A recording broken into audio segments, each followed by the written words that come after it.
welcome. This is the Theory, Method, Research Symposium series, and we are with our final speaker in the series, Keisha Green, and I'm so excited for tonight. Her work has been so meaningful in my own work. All right, so the symposium series is housed with the, stop sharing there, with the Education Now Lab at Illinois State University in the School of Teaching and Learning and the College of Education.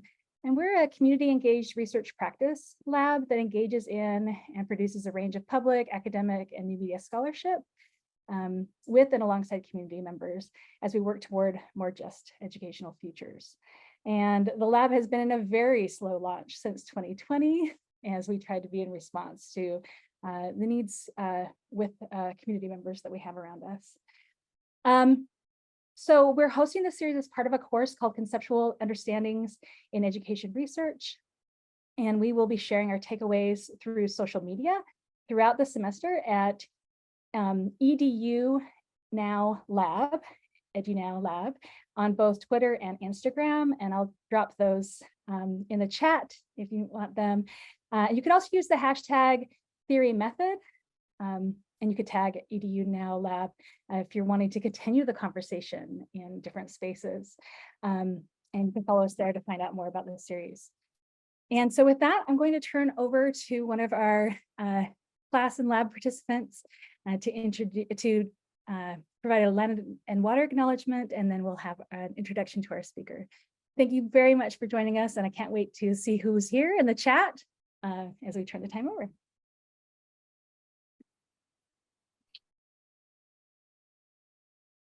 So we are working to make meaningful in our cause that Illinois State University was built on the land and waters of multiple indigenous nations who were forcibly removed, including Illini, Peoria, the Miami, and later due to colonial enrichment and displacement to the Fox, Potawatomi, Chap, Shawnee, Winnebago, Iowa, Muscatine, Pianchata, Way, and Kickapoo nations.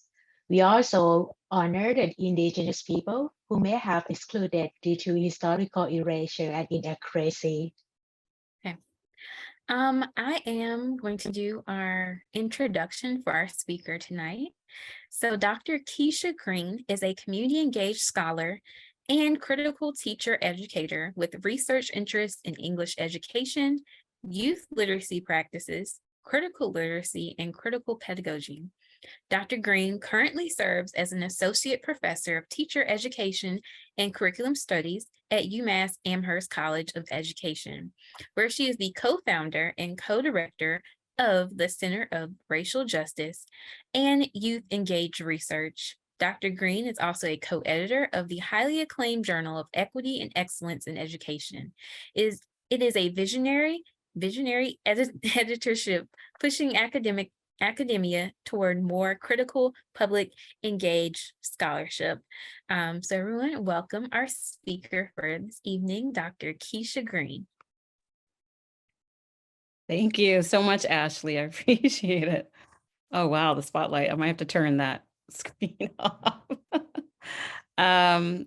Thank you so much. I appreciate the invitation to share. I mentioned to Dr. Smith that I'm in full-blown sabbatical mode. So I am excited about a conversation. As Ashley mentioned, I am at UMass Amherst, where I have the pleasure of working with pre and in-service teachers who are interested in teaching language arts. I'm also really excited to work with folks who work with young people in and out of schools, thinking about what education might look like beyond the classroom. And as Ashley mentioned, really excited to be working with my colleagues, Dr. Jamila Liscott and Dr. Coles. We are so excited about growing the Center of Racial Justice and Youth Engaged Research. We actually have a speaker tomorrow, Dr. Chris Emden, joining us. And as you mentioned, the Equity and Excellence in Education Journal, there are 4 of us.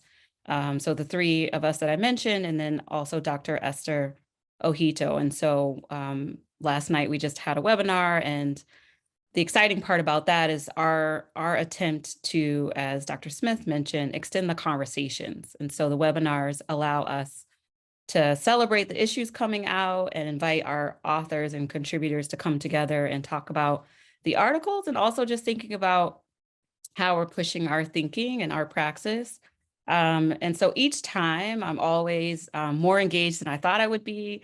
You know how it is after a long day, you're not sure how excited you might be to be back on Zoom. And time again, I find that these conversations have been energizing and just really push our thinking and have been really challenging ourselves. You know, we ask ourselves questions like, to whom are we answerable in this research?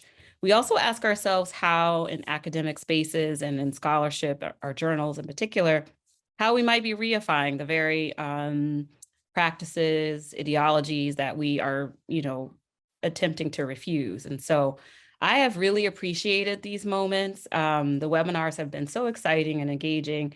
And just, again, our attempt to do what Dr. Smith said, which is just extend these conversations, use the social media platforms, tweet about, you know, the articles coming out.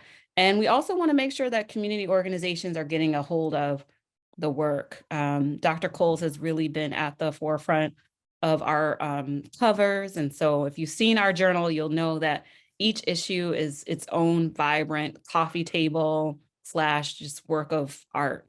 And so on the cover inside the journal, we have art and poetry and other creative submissions. And that has really energized the journal as well. So again, just thank you for having me. I'm a scholar mama, so you might hear some little ones in the background. It's, you know, it's dinner time, bath time, bedtime. So bear with me. We're all community here. This is what it looks like to engage in scholarship as a family. And like I said, I'm complete analog except for the Zoom and in sabbatical mode, which means that I've been intentionally not thinking as much, but also thinking a lot during this time of, you know, having the opportunity really to reflect and pause, as Lee Patel has asked us to do when we engage in this kind of work. You know, what might be in the pause. And so I've really appreciated that. I would, if you will indulge me, I selfishly, I'm going to read a little bit from the article. Maybe you've already read it, in part because I'm trying to push myself to actually read my work. It's still a vulnerable place for me to write a piece and then maybe revisit it. I was raised in the South, and I'm the daughter of a preacher, and I'm a family of preachers and teachers, and so humility and sort of like just be behind the scenes and work, that's more of my comfort zone. You know, my posture is one of just get the work done. And so in this new sort of tenure mode, associate professor mode, I'm trying to revisit the work and ask questions of the work and not be afraid to unpack and be in conversation with the work with other people as I think about other pieces that are coming out. So I hope that we're okay unmuting ourselves. Please stop me at any time. I can't see what's happening in the chat, but please feel free to stop me. Anna, if anybody has a question or wants to stop this reading. So I'm not sure if you read this, but this piece is from the International Journal of Qualitative Studies in Education. I was invited to be a part of a special issue thinking about creative methods, creative arts-based methods in qualitative studies. And one of the co-editors is a friend of mine. She, I would say, is one of the key people in arts education. She's at City College, Marit. So if you don't know who she is, she's great. I also have a colleague, Sally Gallman, who's not a part of this work, but just shouting her out, because in my department, she's a person who I think embodies some of what I talk about by way of, using comics and illustrations and drawings to think about the work. So to analyze, to represent data, and to make sense of our of data, of phenomena. And so this piece I called Radical Imagination and Otherwise Possibilities in Qualitative Research. Just a little bit of background. I went to college with a scholar named Ashan Crawley, and I'm so inspired by his work. And he is, I attribute this thinking around otherwiseness and otherwise possibilities to him. So I highly recommend looking him up if you haven't read any of his work. He's a genius. He's brilliant. He's also now an accomplished artist and really truly walks the talk. The other person that I'm continue to be inspired by is the late Dr. Maxine Green, who I think, you know, the seminal work around aesthetic education or imagination. And then I had a fangirl moment recently. I reconnected with Dr. Robin D.G. Kelly. I used to be more connected with him when I lived in New York, and I was a part of an activist collective. And true to his name and his work, at that time he was closely involved with, you know, community organizations and activists. And most recently, Jamila Liscott and I had a chance to have lunch with him, break bread, and just really receive wisdom and just soak it all up as he's celebrating the 20th anniversary of Freedom Dreams. If you haven't read that, you must go read that now and reread it and reread it and reread it. And so those three texts really inspired me to sort of reflect and use this piece as a opportunity for meditation. And so this radical imagination and otherwise possibilities in qualitative research is really me meditating aloud. The pieces that I enjoy the most are pieces when I'm just sort of letting you inside my head. It's like that Issa Rae, you know, awkward Black girl, like you're getting inside of me now, and just seeing how I'm talking to myself as I navigate this work that we're all engaged in. So I'll just read a little bit. So it starts with a preface, a call to an otherwise practice. Research must bend and shift and transform to the needs and will of communities, especially young people whose voices in research as researchers and participants are often maligned or misrepresented, if heard at all. My commitment to the communities of which I am a part, to whom I am accountable, and with whom I do this freedom dreaming and liberatory work requires refusing research that further minoritizes and marginalizes and dehumanizes young people of color. Such a refusal creates a space for radical imagination and otherwise possibilities. Certainly we can do better. And it sounds like that's what you've been thinking about and talking about in this class and through the readings in this series.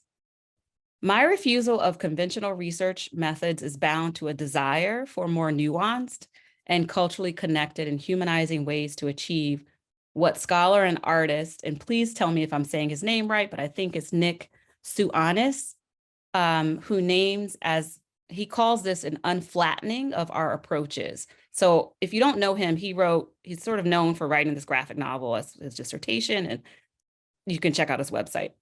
But he calls this an unflattening of our approaches to understanding the ways in which humans construct knowledge, right? So he argues that words on a page or conventional scholarly discourses may be insufficient in the meaning-making process, and we know this, right? And so his graphic novel engages text, art, multimodality, and interdisciplinarity in an experiment in visual thinking. He pushes the boundaries of rigid and narrow ways of thinking, knowing, and perceiving the world. In this same way, I am drawn to creative qualitative research methods for envisioning how educational research may have a greater impact and be understood and taken up by young people and their families. So this is at the heart of what we do at the Center of Racial Justice at UMass. All of our research is community engaged, and we aim to center young people and communities in all of what we do and sort of just shift what that looks like. Our College of Ed should be the hallways, you know, post-vaccine, of course, but our hallways should be full of young people, right? My teacher education program, our methods classes should be full of young people, community activists, education justice activists. So just sort of rethinking what it means to engage in a methods course, or teacher education, right? And when I say rethink, I'm actually thinking about Dillard's work by way of remembering and reconnecting, because actually in my study of, the history of Black education, history of education of Black folk in the context of the US, this is what we've always been doing, right? So if we think about Dillard's work, this is an instance of remembering and reconnecting and recalling and reclamation work, right? So really what we're doing is reclaiming methods and tools and ways of being that were already present.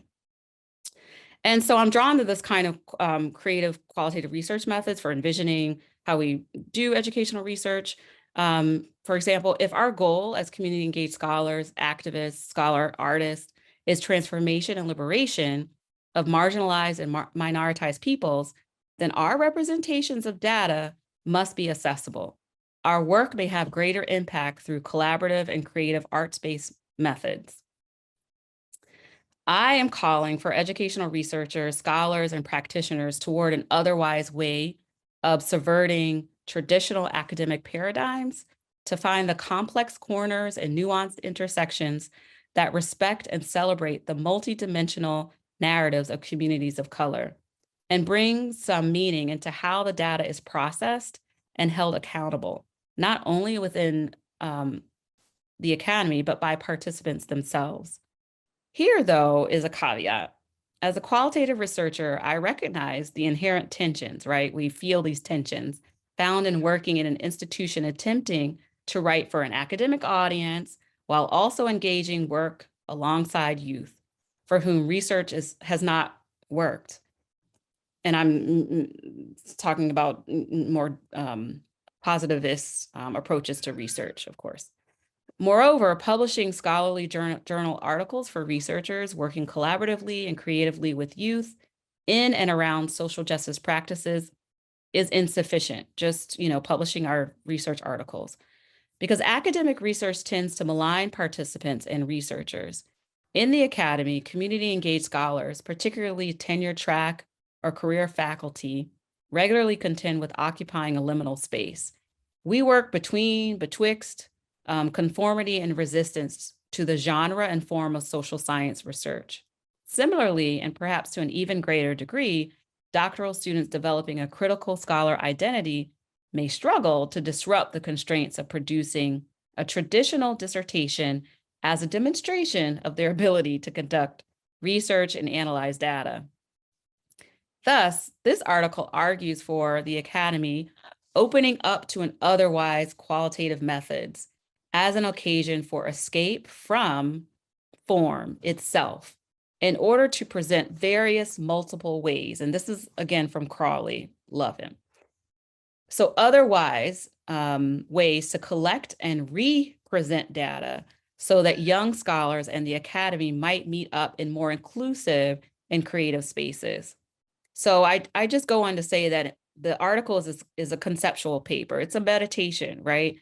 I say for scholars of color in particular, but I would think critical scholars who are really wanting to think beyond sort of the restraints, constraints of, academic writing or sort of the performative thing that we do when we're on the tenure track, pumping. It's like a numbers game, right? So I'm attempting to address questions, and these questions are: how might researchers and practitioners learn, or what can scholars and researchers and practitioners learn from invoking our imaginations, right? So how might we go to a museum? Like recently, Dr. Coles and Dr. Liscott and I went to a museum as part of our engagement as directors of this center. We went to a museum featuring an exhibit called 30 Americans, and these were 30 Black American artists. And Robin Kelly was quoted in one of the captions, but just going there to push our thinking, right? To think about where might we go beyond our classrooms, beyond reading that journal article, to push our thinking, to push our theorizing, and to push our praxis. And so I just say, what might we learn from invoking our imagination, and how might scholars find a productive tension? I love tensions, right? It's like the contact zones. And And so how might we lean into these tensions as we interpret and represent data? And then think about how we're sharing and disseminating information with participants and communities. So in the article, I'm attempting to address these questions. And then I also try to make these commitments, which is why I'm sort of rereading it, because I made these commitments, right? And so I really want to honor these commitments in the work. So the last little piece I'll read is just a little bit about this otherwiseness and imagination. And then I'm really wanting to hear what's going on in this chat because I'm having FOMO. So in the section called Otherwise and Imagination, I just say that, you know, we know this, right? Traditionally, non-white and non-dominant groups are othered because of their perceived inferior or divergent or deviant social identities and on and on and on. This marginalization exists in society, and we know it's replicated in our approaches to research. That's historical. I was a doctoral student. Often we're learning, especially if you're coming from an activist background or you've been a community organizer or a teacher, you're going to feel these tensions when you start doctoral work, unless you have Dr. Smith, right? Unless you have folks who are introducing you to critical methodologies and other kinds of readings to help your thinking outside of the more positivist approaches. So I just say that for the purposes of the piece, I take up the idea of returning to or seeking an otherwise epistemology and ontology, and we just know ways of knowing, ways of being, and educational research, right? So I'm thinking Lee Patel, Maxine Green, Sean Crawley, Robin D.G. Kelly, the list goes on. A consideration of the other or what has been othered has historically signaled a radical troubling of hegemonic systems, right? It's like, whoa, you know, I was just in a meeting on Monday. It's part of an NSF grant. And we were engaging with the team that does just the evaluation piece of it. And so they were sharing with us their interpretation of teacher surveys and school student surveys, right? So they were taking the results of these surveys and, you know, letting us know sort of what was important about the findings or what was significant. And one of the consultants is trans and a former student. And so I was actually proud when this person said, we can look at this data, and because of remember I'm analog, so bear with me, because of the way that they made this so interactive, you can click on a number of things so you can see the male participants, you know, female participants, non-binary participants, and you can see the sort of shift in on the Likert scale, right? Whether and this was related to self-efficacy around computer science education. And this person just highlighted that it was interesting to see the lower self-efficacy for non-binary students and for students of color, Black students in particular. So basically, to sum it up, Black students in particular don't feel as confident engaging computer science education, right? Boom. Non-binary students, similarly, boom. I'm back here like, yeah, what? You know, I'm thinking, absolutely, right? Like, let's shed light on this. After all, part of our responsibility in this grant is to think about equity throughout this work, right? This is a project that a district has adopted, but it will only reinforce inequitable material realities if we aren't looking at how the implementation of this program or the diffusion efforts of making sure that this program is an equitable and accessible project. I had a colleague who said, we have to be careful how we use data, and we have to use data correctly. I guess I'm still processing this, obviously, because I'm sharing this with you, but it made me realize we use data in all sorts of ways to tell stories. And I would ask that researcher, that scholar, why wouldn't I tell that story with that piece of data? And how is that an incorrect use of data? So I would love to hear what you think about that, but I'm just concerned that that's the response. The response was, whoa, don't filter the data in that way. Don't read the data in that way. Don't arrive at that story. And I think that gets at at a lot of the questions I'm asking in this piece. And so I'll just end to say that, according to Sean, he's saying that otherwise as a word, otherwise possibilities as a phrase announces the fact of infinite alternatives to what is. Moving toward or inviting alternative ways of being and knowing recognizes plurality. I can't talk. Plurality, multimodality, and non-linear. I can't even read my own words. This is what happens when you're on sabbatical. So in a non-linear way and interdisciplinary way. Crawley goes on to remind us that imagination is necessary for thinking and breathing into the capacities of infinite alternatives. Such creativity or aesthetic imagination within educational research can create space to grapple with and respond to tensions inherent in engaging in youth-centered research. And I would add research in communities of color, indigenous communities as well. In doing so, we might reimagine our work in ways that make it more relevant and accessible to audiences beyond the academy.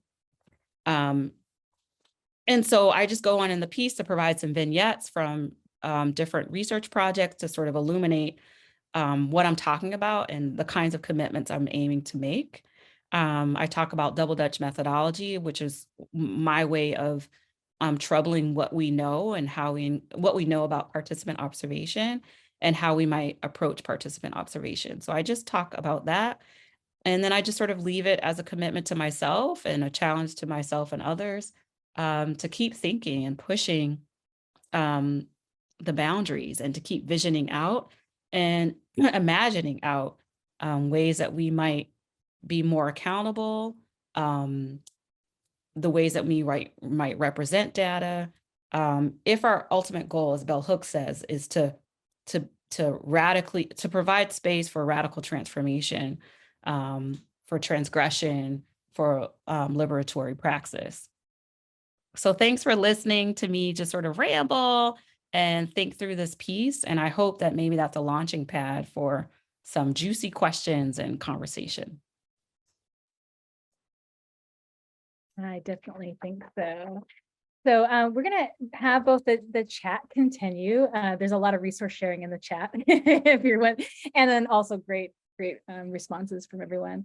So we're going to keep that open, and we can continue there. If you want to also drop a question in the Q&A space, if you want to use that, you can do that as well. And I don't know how you feel about this, but we could also allow people to raise their hand if they had a question, and we could, that are not already in as a panelist, but we could go that direction. So with that, Carrie, you're going to kind of help manage our discussion here, and so you don't have to try to hunt for where all the questions are, Dr. Green. No, I'm like, you see me, I'm like reading. Yeah. So she's going to help us out by bringing up some of these questions.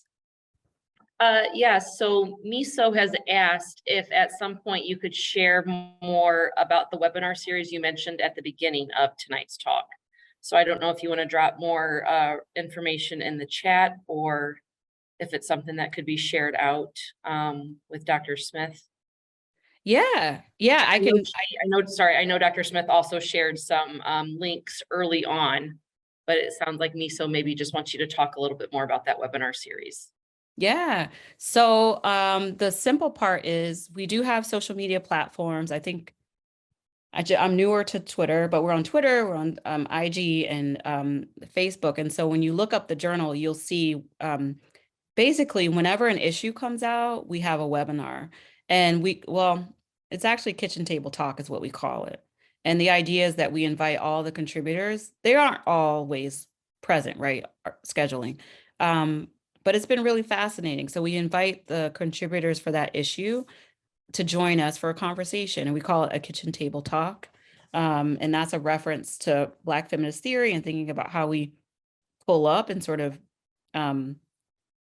Liskott has sort of coined this, this concept of Zoom ways of knowing and being, and, take the mic off, unmute yourself, talk over the person. Just think about what it might be at the kitchen table on a Friday night, maybe with family, and somebody, throws out something about politics and, everybody's hashing it out. So the idea is that issue just comes alive. It comes off the page.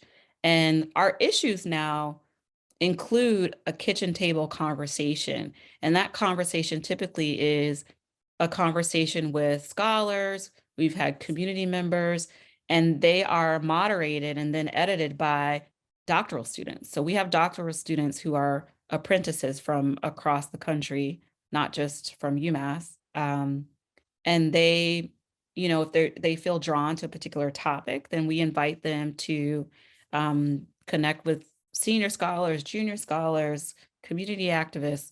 And once they have that list of folks, they get together, have this conversation, and they have been these beautifully edited conversations that appear at the beginning of our issues. And then we also have a section called For the Culture. And the idea again is, how is this particular issue, the topics that are raised in the issue, connected to either a community organization or an artist doing work that, again, renders the issue, the topic, our conversation in a multimodal, multidimensional way. And so you walk away with a journal issue, so Triple E has now become this sort of multimodal, artifact. And so you're going to engage with art and conversations and, maybe more conventional scholarly work and creative submissions. So I hope that you'll join our next webinar. Our next issue will be dropping soon. And then shortly after, usually a couple of weeks after, we have a webinar. So the best way to know is just join our social media platforms. I'll make sure that Anna has access to it. Yes. And we try to post the recordings to the YouTube page. I'm sure we have to catch up.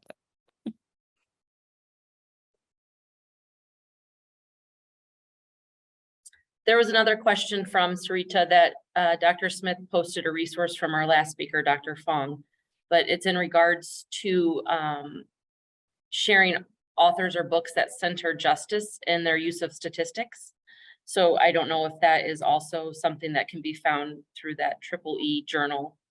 If there's a list of resources there for people to see. Yeah, I'm sorry, say that last part again. So Sarita's asking if you could share authors or books that center justice in their use of statistics. Got it. On the spot, I'm probably not going to be able to. I know that I can. But yeah, I mean, I would say Triple E is a great resource, period. And I know we've had some quant crit pieces published recently. And yeah, a follow-up email would probably be the best way to respond. Yeah, and Dr. Smith did post some resources that Dr. Fong shared with us last week or at our last seminar series. So that is full of lots of those resources that were requested. So yeah, I know we have some really great pieces that are quant pieces, but they elevate the quant crit approach. And in my world, I'm immersed in ethnography mostly, and qualitative methodologies. I will say I was a postdoc at Rutgers, and Dr. Dan Beatty does amazing work. If you're into math, race, culture. So I don't know if his articles might, provide some useful content there. great. And I had a question. If you could kind of speak to a little bit of your experience with people accepting or challenging pushback your otherwise possibilities and your double Dutch methodologies. I feel that, and I think a lot of my classmates can speak to this, where in a lot of our doc classes, we are constantly asked to be critical and challenge certain ways, but then we don't know if that's also like being accepted and talked about at other levels. And so I guess just wondering what your experience is with that. Yeah, thank you for that question. That keeps coming up, right? I think for me, when I was coming through, thankfully, the folks ahead of me, so the generation ahead of me, were people like my dissertation chair, now mentor, Maisha Wynn. She was Maisha Fisher then, but she's a part of a generation, right? Of, the Django Parises, David Kirkland. So that, I think that makes it great for me, right? I'm coming after people who were already pushing down some of these um, boundaries, sort of like transgressing some of these boundaries and disrupting form and reconnecting to indigenous ways of being and knowing. So I think that that makes what I'm doing even more possible, because there are models, right? And I think so for example, I think when this comes up might be at, for example, research conferences or spaces where folks might be posturing or doing the performative thing where they're, asking questions, critical questions of your work. And so what I've tried to either do myself or, this is still a process, right? I'm still becoming, and then working with doctoral students, it's documentation. It's sort of, the work is still systematic, right? So we're talking about pushing and otherwiseness, and there's still a way we can talk about the work so that folks can follow what we're doing, can follow processes. We're documenting the systems that we're using, the decisions that we're making, and the research design or data collection. So I think that's where it gets probably, I don't know if problematic or just that's where people start getting nervous, I think, with qualitative research. Can we, yes, documenting or being transparent. And so I usually say, that's why the series is so important, right? That's why we're theorizing into methods. And so I think if you can show this is, rooted and informed by theory, I'm theorizing into this work. Here's what I'm doing and why I'm doing this, and this is based on this. It's part of the, our deep dive in scholarship literature. Yes. And not so much to sort of like, because there's a way that I feel like that can be a thin line to having to show the rigor and worth of our work. And so that can I feel like there's a slippery slope there. So I think there's a boldness that we have to come with. It's a boldness in, for example, a Native scholar saying, it's not in our practice to document the work in this sort of written tome, this 300, 400 page thing. That's not, and so to sort of boldly assert that and build that on, documentation that exists and histories that exist and ways of being and knowing that exist. And so there's a boldness that I think comes with it. And like I said, I think for me, that's made more possible because of people already doing this work. And I hope that, other journals, Triple E obviously is one, but there are other journals inviting this kind of work. So I think when you're thinking about, oh, will I be published? And I would say yes. I see special issues. I see more and more folks like me becoming editors. And so I think I know there are places for the work. And I think immersing yourself in reading, literature, theory, yes, to help with that boldness. I also think reading outside the field of education, traveling, just sort of adds to, yeah, it just adds. I found that reading outside the field of education has added to that boldness. It adds to my ability to articulate, and try to make sense of what I'm doing, especially if it's sort of outside of the box, of what conventions might be.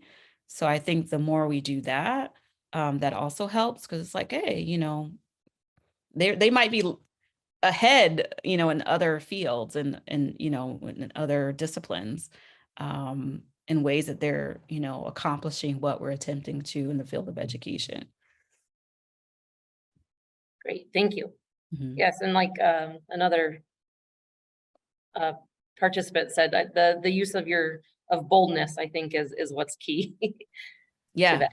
Yeah. Karen has a question regarding the kitchen table talk and how that compares to the term focus group. Mm. Is it the same, or what is the difference? So I'm assuming you mean focus group as like a part of thinking about methods, right? Like I might have a focus group with participants. Is that what?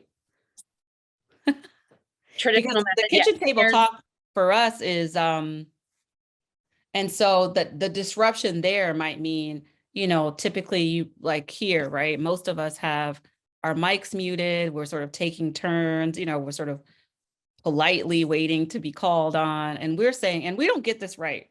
So you'll watch the video and you see that we're still sort of doing that. And that's because it's so hard to get out of it, right? It's so hard to get out of the form. But the kitchen table is a place of joy and laughter and refuge and familiarity, depth, texture. So that's what we're trying to invite. We're not all the way there yet, but we're each time trying to invite that kind of feel so that the soul is there. If you read our aims and scope, you'll see that we're paying attention to affect. We want you to feel the work, right? It should compel you, it should move you. And if it's not, and that spirit is not there, then it feels hollow. And what we're saying is those of us, particularly folks of, I would say folks of color, Indigenous folks, we understand that at a really deep level, that the soul, the spirit has to be there and be embodied. And so we're suggesting that the kitchen table is a space where that might happen. Again, we're not there yet because it cycles of socialization, right? We're so socialized to, you know, we're muted until we're taking our turn. You know, we wait until someone finishes. Like I'm waiting for someone to interrupt me, you know, because when you're at the kitchen table, that's what happens, at least in my family, right? At the family reunion, you're not sort of waiting for your turn to jump in, which is why I talked about double Dutch, right? That is such an interactive, participatory way of being. And that's what we're inviting. So I'll jump in since we're Yes, please. Yeah. since we are going to invoke the kitchen table talk. I have to say, I participated, you know, on the webinar side of the kitchen table talk, not at the table. Yeah. But when those moments are when we break through, right, break through the socialization, I just have felt so much love between the people talking to each other. That is so different than the ways that I feel in academic spaces. Yeah. And love for the work that each person has done, love for the people with whom they've done the work that is represented in the journal, in the article. I mean, it's radically different. And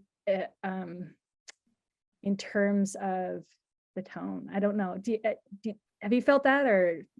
Yeah, I mean, just like the other night, right? We had Kevin Komashiro and Lynn Goodwin, and it was just nice because people were like, "Oh, I haven't seen you." And if we didn't have this webinar, I wouldn't have had this moment. You know, I wouldn't have had this moment to reconnect with old familiar colleagues and friends, or, you know, a student, right? A person who said to Kevin Komashiro, "Oh, I don't know if you remember me when I was a doc student, but now this person is an associate professor." And so that's beautiful, you know, to know that that can happen in that moment.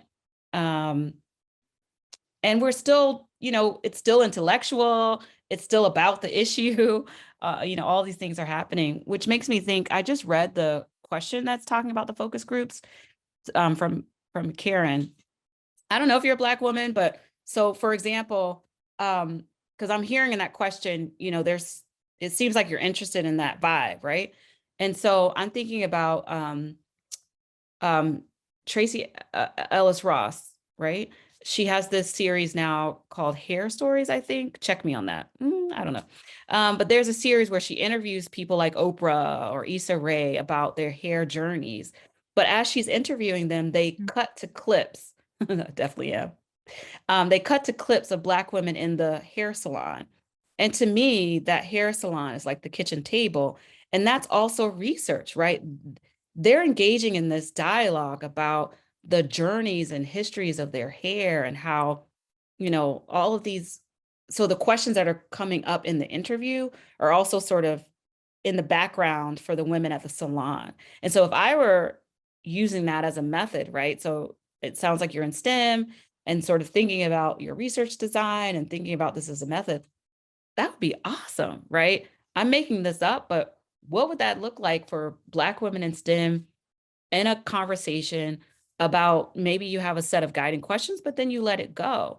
Now, when I'm in class and I'm talking with doctoral students, and then I think about that, I might be on a whiteboard and I say, all right, let's play this out. And so as a researcher, this is what comes up in the Double Dutch article, right? So as a researcher, obviously, I'm going to want to capture these moments in a particular way. So you have to just sort of think through, is it appropriate to have a camera on everybody's face? Is it appropriate to have other people there taking field notes? That's when you start to think about all the details, right? About how you're going to capture the moment and knowing that each time you think about that, you're going to alter the space, right? No matter what, it's going to alter the space, having the pen and notebook, having a recorder, having a camera. So to me, that's what gets interesting. How do we capture these moments, capture the storying that's happening in these moments? Because that's all data. And, depending on what your research questions and what it is that you're desiring to know, how best to capture that in those moments. And I think you could have a focus group where you're like, okay, I'm going to have, 10 women on Zoom or 10 women gather because they got a $25 gift card or you can say, let's have cocktails. Yes, let's have cocktails. Here's a set of questions. And you sort of beforehand get with some doc students who you trust and think through how might you capture this moment so that later, obviously, you're going to want to, you know, have a way to capture that moment. So you have the data to then, code and sort of start to make meaning and, patterns and start theorizing from that moment. So to me, that's the interesting part. Not so much like, oh, I can't. It's like, how can you and in what ways?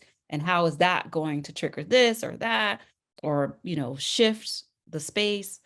And then ultimately, I think what Valerie Kinlock and Tim San Pedro are writing about, that's the storying. What's the story from the data?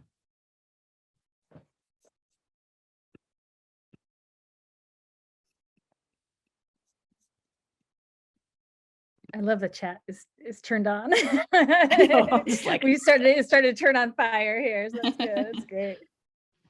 I was connecting back to an earlier comment. I don't think it was a question from Dr. Sharice McBride. She was talking about how our interpretations of our data, regarding data, that data question you had. So our interpretations are influenced by earlier stages in the data cycles, just like you were saying, like all of those decision points that we make, every single one of them can be more dialogic and connecting and humanizing, or or just replicating these histories of less so. And so she had said, so yeah, in the case you described, the data generation and transformation, which variables we're choosing, how we're organizing the data, those decisions and parameters actually tell a story too. Yes. That was a brilliant comment there too. Yes. Yeah. Yeah. Seeing in action. I get that. Yeah. I'm here. I'm reading in the chat, we're talking about and then needing to see. And I will say, shout out to Emory. We don't have the program anymore, but shout out to Emory. This is where I got my doctorate. And shout out to my amazing dissertation chair now, mentor, Maisha, and Vanessa Siddle Walker was on my committee. And I'll say that those of us who had the opportunity to work with her on her projects, that's where we saw that. And I would say that's rooted in, this sort of Blackness, indigeneity, where you apprentice, you're always like there in it to see. And so it's one thing to read, it's one thing to be in class and talk about it. It's a whole other thing to see Dr. Vanessa Siddle Walker engaged in her work and to see what it looks like for a historian of ed to do her work. You know, how did she write Their Highest Potential? How did she write her books about, now I'm blanking, the recording should not go to Dr. Siddle Walker, Dr. Bias. And, but just to see her engage, that was a master class, right? And that's being an apprentice. That's sort of working with the elder, working at their feet, listening and watching and listening and watching and being there. And that's that's not necessarily a practice that you'll find at, all doctoral programs. But there's no other way I would have there's no other way I would have learned that except by learning it, by being in that shadow, right? All of us being able to go with her to the archives and be with her when she's talking to elders and for her own interviews, to see that practice, right? And so then I'm learning and I'm getting, yeah, that's what it means to, when she says, if you're going to interview someone and you're at their house, you roll up your sleeves, and if they're washing greens, you get in there and wash greens with them. So it's, I have seen, not necessarily her do that, but I've seen her do that, if you follow me. Tyler, he can come in if you want. Someone's got a mic, a mic on. Kara, did you see the other question in the chat that came up from Amy Collinsworth? I can share it if not. She said, thanking you for an inspiring session. And she knows that her doc student sister scholars so value what you're sharing about otherwise possibilities as we are deep into our own DPs and learning about qual methods. So I appreciate your example on the recent grant project update. Did the conversation go further to learn why the person who questioned the data questioned it, or questioned the use of it, right, or interpretation of it, right? Was it a concern about disaggregating the data and having to honor the inequities, as in they emotionally did not want to face the realities of the inequities? Mm-hmm. I mean, in fairness, I think it's a moment that could have been unpacked. And I think this is another one of those tensions, right? You're on a grant and you meet biweekly for an hour and a half, right? And in that hour and a half, we are charged with updates and, any pivots or shifts in the work, or in that moment, we were listening to our consultants, share highlights from the data. And so the tension there is, do we, sort of ignore boundaries around time and unpack that moment, or that moment happens without context, that moment happens without these kinds of questions. And so my assumption, because this person has, different, I would say, is informed by different theories and approaches to the way that they engage in research. So I'm making assumptions, right, based on what I've read and how I observe that person's style, and what I know about what that person reads, and so I'm making huge assumptions. And my assumption in that moment is, yes, I think in part there was a caution to make sort of claims or conclusions about the data in a particular way. And I guess I was sort of caught up in a different moment, right? I was sort of celebrating that this person owned the work in a particular way, because the person that was highlighting the sort of ways that the data was, shifting and moving. And so there was a different thing that I was noticing, right? So I'm not even sure we were talking about the same thing. And so what I was noticing as a non-binary person, feeling empowered enough as a researcher to make certain observations. And I was sort of celebrating that, right? And in that moment, to me, is a teachable moment in how we might craft a question, or even how we might caution the research team in a way that doesn't sort of say, let's not use the data incorrectly. And then there's 5 minutes left of the meeting. And so I think more of my point is just thinking about, because in that moment, I have to assume that that person read it in a particular way, the non-binary person lifting up, particular, conclusions about the data. And I know if I'm making assumptions that, wow, that could have landed in a particular way, and so there might be ways that we can raise questions with care and thoughtfulness. Because to make a claim that we can use data incorrectly, is triggering for me. Because yes, yes, we can use data in a particular way that is damaging for sure. But there wasn't enough time to, unpack and make sense of that moment. And that's what I mean by we're engaged in this work where we're like fast about it. And, it doesn't sort of allow for that humanization that we're, aiming for in these, hour and a half meetings about, the trajectory of our project. And so because this happens and this is real time, we are actually meeting about it, right? So to be fair, that moment happened. My colleague who I'm working closely with on a particular section, we said we would meet, and sort of try to revisit that moment. Because I'm sure there was more to that comment and perhaps instructive, for all of us.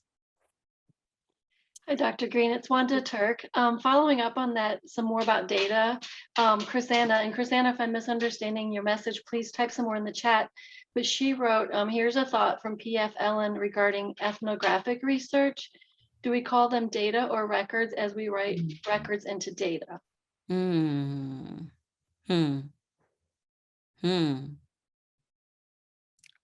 actually wanting to know what you all think. I think that's a great question. Meaning I'm taking note to ask that question. I think that's a great question.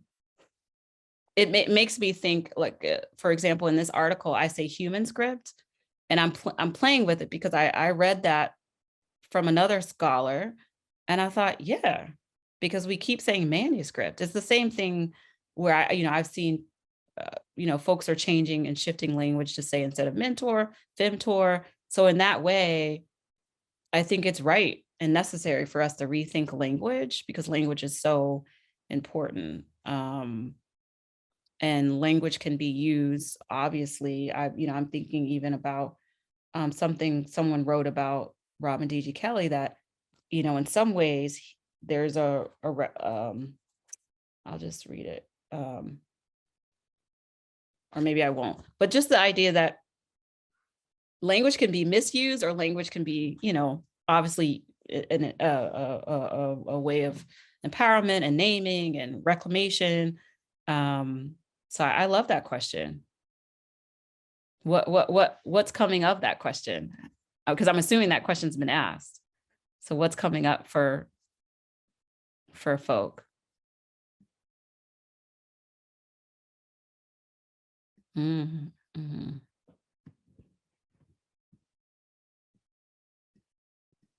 Did you see the last comment that was made? That is also very quantitative. Yeah. This makes me want to go. I have a colleague, a native scholar at UMass, and it makes me want to go and have this conversation with her. Yeah, because I think there's grace, right? There's grace. I think that we might afford ourselves as we go along this journey and try to recommit ourselves to more humanizing practices, language, praxis. And so, yeah, I hope more people write about this and maybe, records, documents, art, yeah. I think from reading your article, and I was really moved by your vignette with Yvette and how you talked about the ways you communicated with her in the authentic ways that you were creating these records that led your research with the group. Yeah, I so appreciate those moments with Yvette, and had moments with. So I did that vignette as part of a research project that I did with a team, And so my colleague and I co-taught a high school class at Holyoke in their ethnic studies program. And this is a student, in that program. And so we had conversations about how when we did the research design, obviously, well, not obviously, but in our research design, we weren't including or being thoughtful about what might happen if we are texting or on the computer and we're chatting with our students who are technically our participants. Is that to be included? Is that, and if we're not including it, I know it, I have that, that's in me now. And so how am I engaging in this project and saying, oh no, that's not part of the research design. And then I'm making sense of the data, knowing that all this was happening. There's just no way that can happen. So that's me again, thinking out loud about how some of it's bizarre and arbitrary, right? How that wasn't a part of my IRB. I didn't say I'll be taking their chat transcripts and, no, it wasn't a part of the IRB, but it happened. And so now what do I do with it? Right. Especially since I think it was so key and informative what was happening and transpiring in those messages. And it so, to me, reminded me of Tuck's piece, right? Yes, kids have Jordans and they want to be in YPAR projects, yes, all of these things, all of these complicated tensions are happening. And their desires or, questions around schooling and all of it are just so interesting. And all of that happened there. And then in class, she was just her affect, her disposition. It was, that was part of who she is. Obviously, we're complex beings. And what the way that she was in class was a different Yvette than from the chats. And so I just would have had a different project, a different outcome, different discussion at the end of that article if I only focused on Yvette in the classroom. Do we have time for I've one been more watching. question? I don't think so, because I was just watching the time. I was going to try to jump in here because I want to respect the sabbatical and the time that you've already given us, Dr. Green. But I do want us to be able to continue the conversation that it has launched. It's a really great chat, but then conversation space. So I just dropped the Education Now Lab social media pieces.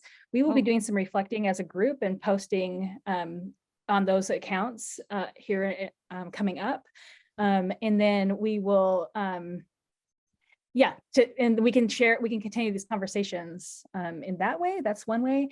We also are just launching a website, so it's very much under construction, but we do have some of the recordings from the other sessions posted, and we will post there. So I don't know, Dr. Green, if there's a best way, if people are wanting to be in conversation with you. You talked about maybe dropping an email. Yeah. If somebody had a question.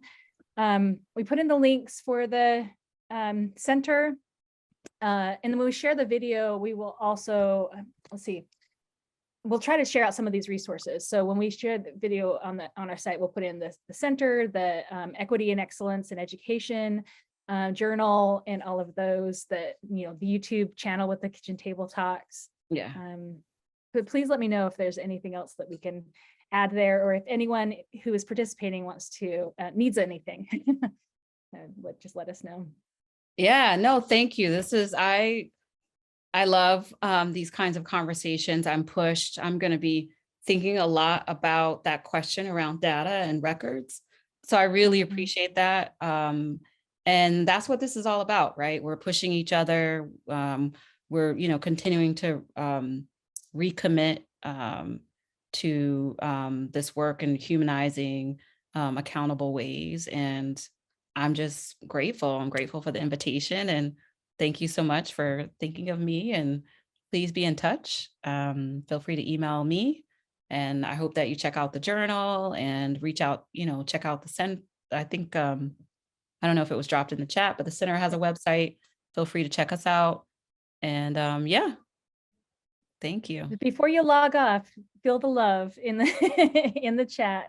And yeah, make sure that that you see that. And thank you everyone for joining us, and stay in contact with us as we try to move this forward. This is the end of our official series, but we want to be able to do this again. So if this has been helpful, let us know that too, and then we can hopefully convince our institution. Yeah, this sounds to amazing, this support us some project. more. So thank you. Thank you so much, Dr. Green. Your work is marvelous and brilliant, as everyone has been saying, and thank you for your time.